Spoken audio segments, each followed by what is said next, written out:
สบายดีตอนเช้าเด้อทุกคนสบายดีจากนครหลวงวิจันทร์นะทุกคนมื้อนี้ก็จะเดินทางไปท่าแขกด้วยรถจักรไปกับไอมอน2 คนนะทุกคนแล้วเขาก็จะไปเจอหมู่ไอมอนคนไทยมาจากมุกดาหารทุกคนไปเดินทางกันเลยเนาะตอนนี้ประมาณ8 โมงไปทุกคนมาเบิ่งกันว่าเขาเดินทางจากนครหลวงวิจันทร์จะไปท่าแขกจะใช้เวลาเท่าไหร่นะทุกคนไป let's go คาดว่าน่าจะ5 ชั่วโมงแล้วทุกคนไป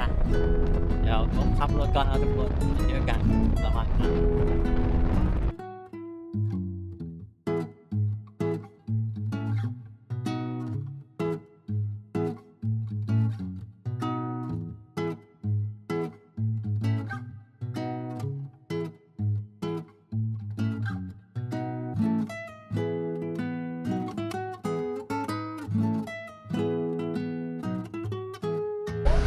ทุกคนตอนนี้มาฮอดปากสันแล้วทุกคนแวะพักก่อนอันนี้กบขี่รถนอกซ้ายมานะรถกบยังสภาพบ่พร้อมเขาก็ยืมรถนอกซ้ายมาแวะพักเนาะชิวๆค่อยๆไปทุกคนบ่ได้ฟ้าวนะระหว่างทางกับมีข้าวเหนียวหมูปิ้งอีกเขาที่เข้าไปซื้อน้ำดื่มกันกินก่อนเล็กน้อยเนี่ยเนาะชิวๆเข้าจิฟฟี่ก่อนเดินทางต่อนะทุกคนเหลืออะไรเนี่ยทางอีก194 กิโลประมาณ3 ชั่วโมงซะ2 ชั่วโมง 55 นาทีไปต่อเดินทางโพลิคำไซไปฮอดท่าแขกทางดีไปเลยนะทุกคนนะว่าทางจะเป็นแท็กซี่ไปไหนเลย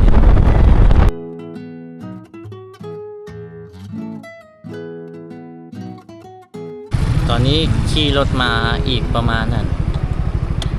80 ลักทุกคน70 หา 80 ลักฮอดอ่ะตรงนั้นแขกเราก็เห็นอย่างนี้มันมีแหล่งท่องเที่ยวทำกวนไนท์ทุกคนอยู่ในนี่เนาะว่าไป15 กิโลเมตรแต่บอกว่าทางเป็นยังไงเนาะตอนนี้ไอมอนไปซ่อถามข้อมูลก่อนทุกคนว่าทางเป็นยังสิรถเท้าไปได้เขาก็จะเข้าไปเบิ่งทุกคนเพราะอันนี้จะเป็นเส้นหลักเนาะ13 ไต้ลงไปใต้ลงไปพุ่นละใต้สุดเนาะแต่ว่าทางมานี่ถือว่าดีเลยทุกคนดีแบบขี่รถโคตรมวนเลยไปได้ไหนมอนคือว่าทางเข้าไปงามเข้าไปนะว่าโดนเขาจะเข้าไปนะไม่ใช่เป็นเนื้อเป็นหมู่บ้านเราเข้าไปทางเข้าไปนะอันนี้เป็นทุ่งนาแล้วเป็นจะว่าทางแดงบ่เขาจะว่าทางแดงว่ารถจักรเข้าไปได้บ่ล่ะทางยางว่ะต้องขี่เขาวงไปลองขี่เขาเลยทุกคนคันทางเป็นแดงจังที่นี่ก็ได้อยู่เนาะคันบ่เป็นขี้ต่มเอดเลดเลยน่ะได้มาแล้วก็ขี่ชิวๆทุกคนมองได้บ่เคยไปเห็นเป็นตาเที่ยวเฮาก็แวะนะ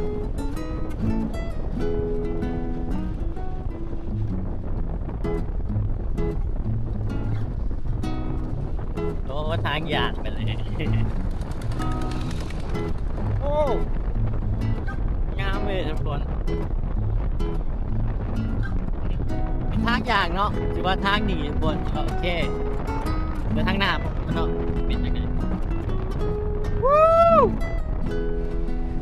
ยาววู้อากาศโคตรดีเลยนะครับ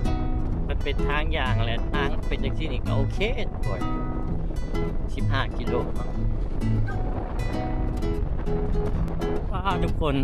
ขี่เข้ามาโคตรงามเมืองภูเป็นสั้นเลยทุกคนอันนี้เมืองหินปูนนะทุกคนแข่งขมวนนะสวยนี่แกนั่งถ่ายกับตานะโอ้เป็นซ้อนๆกันเลยทุกคนนี่คนจมกระดุงเนาะป้าหอยมอนงามขนาดเว้ยเนาะสิทธิ์เด็ดอยู่มัน โคตรงามเดี๋ยวจะเอาโทรศัพท์ซูมให้ทุกคนเบิ่งภาพนะจ มั บ น ไป เป็น ดู หมู่บ้านมีอะไรอีก มา ไอเซปักหมดเลย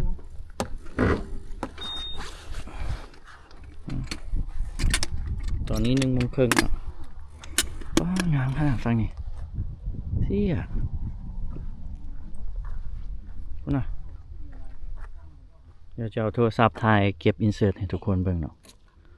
ภูเขาซ้อนมีน้ำมีไม้ตายคือหน้ากายเลยเนาะ อืม ว้าว งามก่อนเมืองเฟืองอีก งามขนาดคนโทรศัพท์สูงต้นไม้ที่ตายเขาอ้อมหอบไปเลยแต่ฟังนี้ให้งาม ว้าวนะเป็นภูซ่อนกันเลยโอ้สองฝั่งก็จะเป็นน้ำเนาะทุกคนเนี่ยจะจมกระดุมอยู่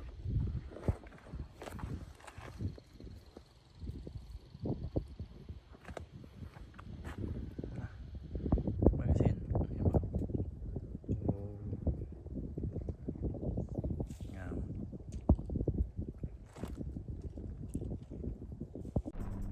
ทุกคนงามอีหลีทุกคน คืออยู่ไซสมบูรณ์ แบบผานี่มีกลินอายคือวังเวียงเนาะทุกคนเนาะเป็นหน้าผาแบบ แข่งขมวนนี่สมสมสมชื่อเมืองเนาะอันนี้เมืองหินเห็นไหมว้าวเห็นไหมงามงามอีหลีเลยกับตาเปล่าทุกคน นี่ตอนนี้ก็ยังว้าวอยู่ทุกคนจะเป็นขี้หินเนาะแล้วก็มีต้นไม้อยู่นะคันอยู่ตามบางเบียงก็จะเป็นคล้ายๆนี่แหละแต่อันนี้ก็จะมีน้ำและอากาศมันเย็นนะทุกคนเห็นไหมวู้อันซีนขนาดทุกคนว้าวว้าว look at that ว้าวสวยทุกคนโอ้งามแบบอันนี้มันเป็นไม้สำหรับเราทุกคนไปกับแบบโอ้ว้าวเบิ่งไปโอ้งามกับตาเปล่างามขนาดนี่อากาศเย็นเผ็ดร้อน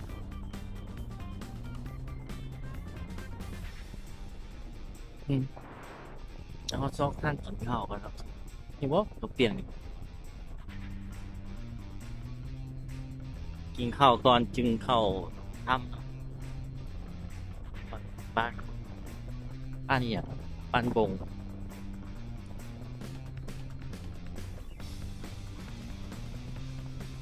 เด็กกูค่ะไอมอนห้างเขาเปียกอยู่หลังเนี่ยห้างเขาเปียกอยู่หลังเมื่อกี้เดี๋ยว ก็เอาเลยให้ห้องเลย งามเว้ยงามมากเรื่องห้างเขาเปียกอยู่หลังเมื่อกี้เนี่ยกินเขาเปียกกับบอก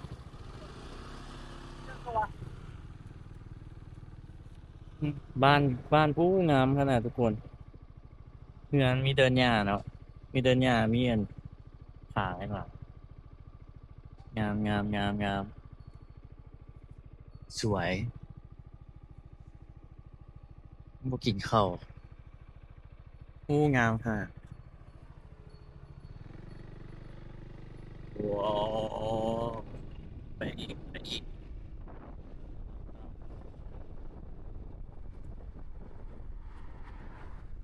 โอ้ตรงนานี่งามเลยเดี๋ยวไปเห็นโอ้งามอ๋องามอีหลีเลยทุกคนแล้วจะโอ้บนต้นไม้ต้นนี้ถ่ายรูปก่อนคนโดนๆจะมานะโอ้ว้าวเลย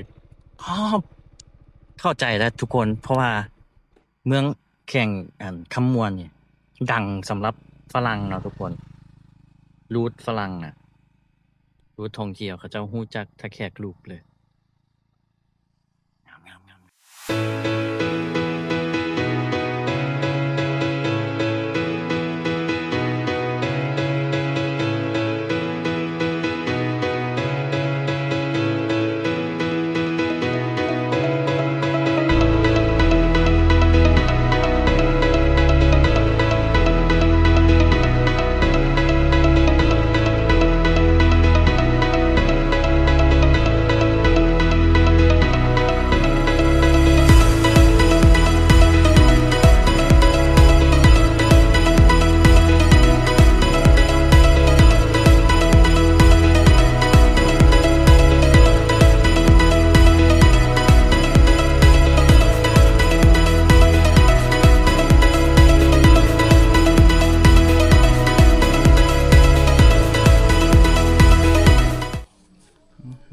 ข้าวเบียร์กองถ้วย40สีมัวเมื่อกี้นี่บินโดนนะบาทตอนเอาลงผมต้องแดงเติมพลังก่อนเปียกโอ้โหขุ่น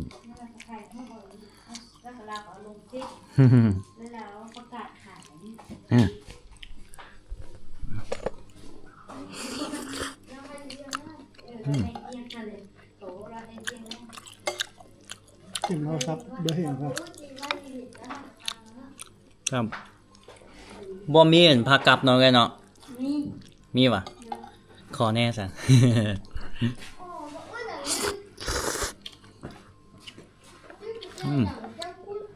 ซีนเปื่อย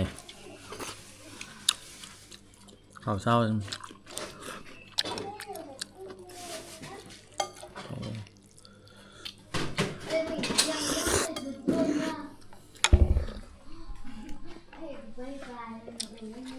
ดูนี่ส่วนหลายเป็นส้นเผาอย่างไรโอ้เลยมีแต่ลาวลุมป่ะ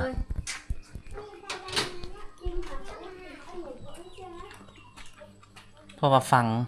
คือมาเป็นผู้ไทยซะเนาะฟังเด็กน้อยล้มกันบ่เข้าใจ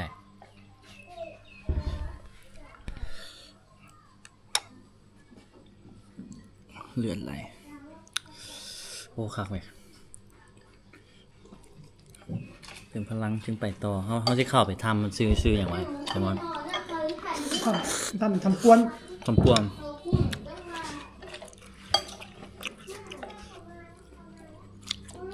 บางทีเข้ามานี่ก็คุ้มค่าเลยวิวโคตรดีทำกวนมันมีอย่างไรอยู่ในหันฮะเมื่อว่าเป็นถ้ำท่องเที่ยวใช่ไหมวะโอ้พวกฝรั่งเอียงกับมาอยู่อันนี้มันเป็นท่าแขกลูกป่ะบ่8 เดือนจ้ะมันนั่นฟังเป็นธรรมของร้องโอ้ฟังนี่เป็นธรรมของร้อง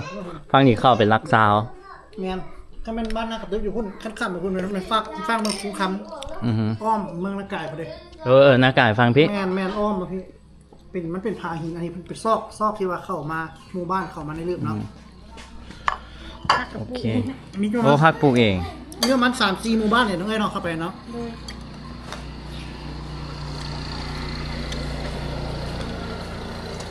พักปลูกเอง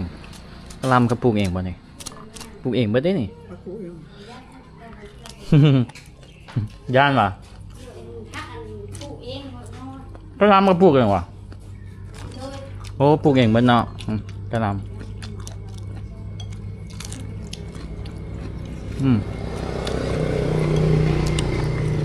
แซ่บหิวข้าวเนี่ย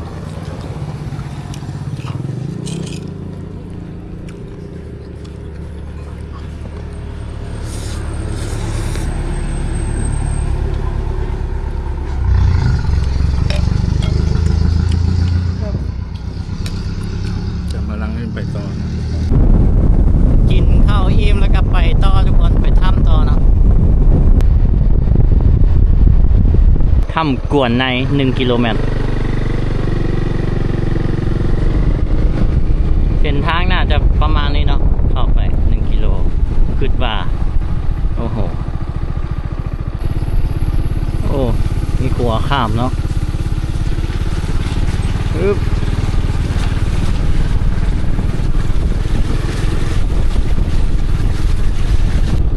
ทุกคนจะสิไปได้หรือบ่เนาะมาเบิ่งกัน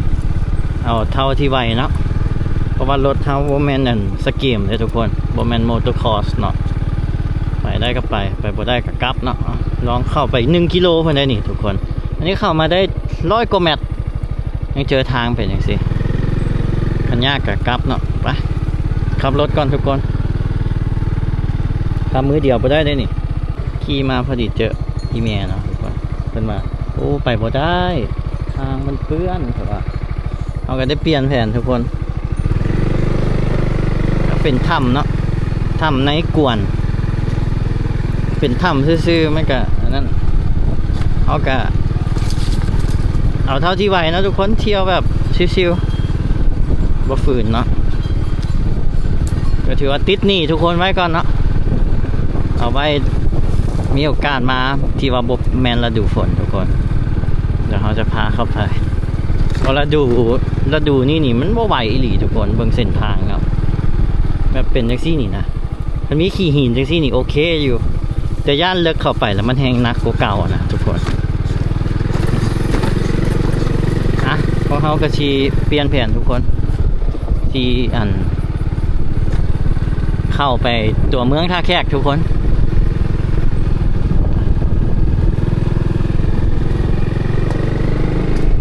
ก็พาทุกคนเที่ยวเลยเนาะทุกคนผู้ใดเบิ่งคลิปกบกระซำก็มาเที่ยวกันต้องมีสกิลเก่งเลยนี่ขับมือเดียวจึงได้เลยนี่ทุกคนเป็นได้มือหนึ่งจับกล้องเนาะมือหนึ่งขับรถเอาเพื่อทุกคนโอ้มือได้นี่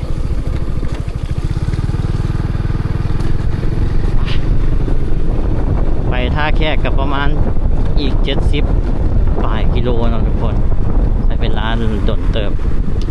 โอ้อันนี้ต้องขับ2 มือเนาะขับมือเดียวพอดีมุนเลยล่มแน่นอนมีฮอดท่าแขกเมืองท่าแขกแข่งขมวนนะ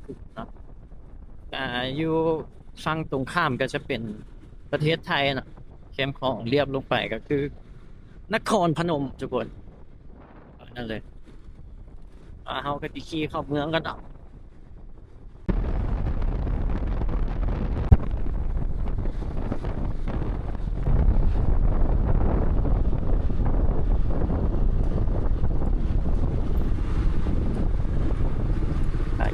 ท่าแขก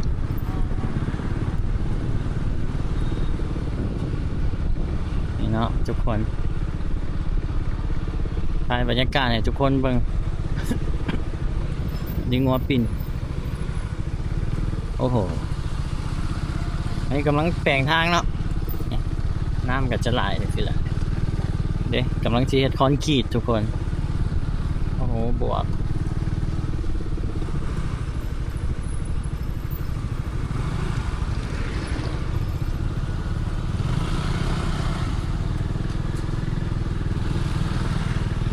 สำเนียงไทยท่าแขกกับนครพนมก็คือกันเลยนะทุกคนเนาะคือเจมส์แหละคือที่เจมส์คือ GX2 เนาะมานี่เฮ้ยคล้ายๆกันเนาะทุกคนสำเนียงก็คือเจมส์แหละเนาะว่าง่ายๆแล้วที่เจมส์ you know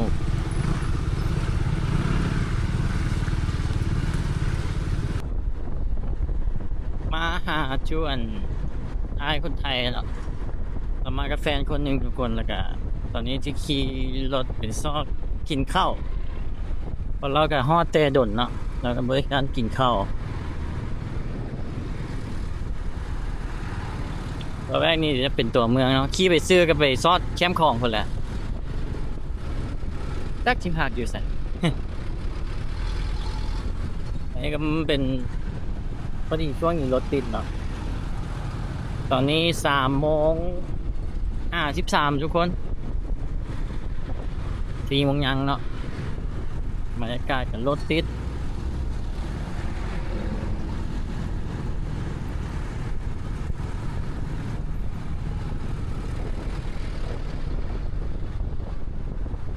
กบมาล่าสุดแต่ตอนมาเบิ่งจูเอโซเตะบาทเนาะทุกคนแต่โดนผม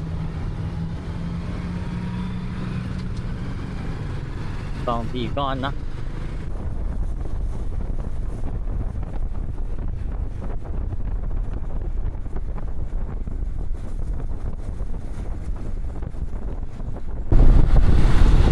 อันนี้แม่น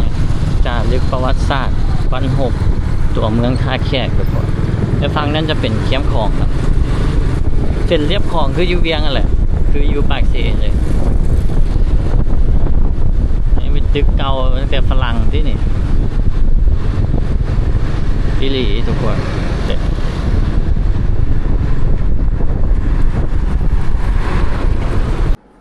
ทุกคนตอนนี้มาฮ้อนของผัก กับไอมอนคือ350,000จักบาทวะ500 บาทบ่ไป350,000ลูกครั้งคนละ175,000 350,000คือละ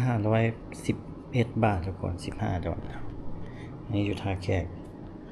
คนละ175,000คนละ255 บาทต่อคืนมาเที่ยวหลายคนก็ดีกว่าคนเดียวนะทุกคนหารค่าหอกค่าห้องเดินทางมาปกติก็5 ชั่วโมงนั่นแหละทุกคนมาแต่เวียงเนาะอันนี้เขาก็แวะกับอู้งามคลิปนี้คือสิโดนแล้วเนาะมันสรุปกันจากนี้มาแต่บ้านกบบันนะอันนี้อยู่แถวนครพนมทุกคนใช่มาจากบ้านผม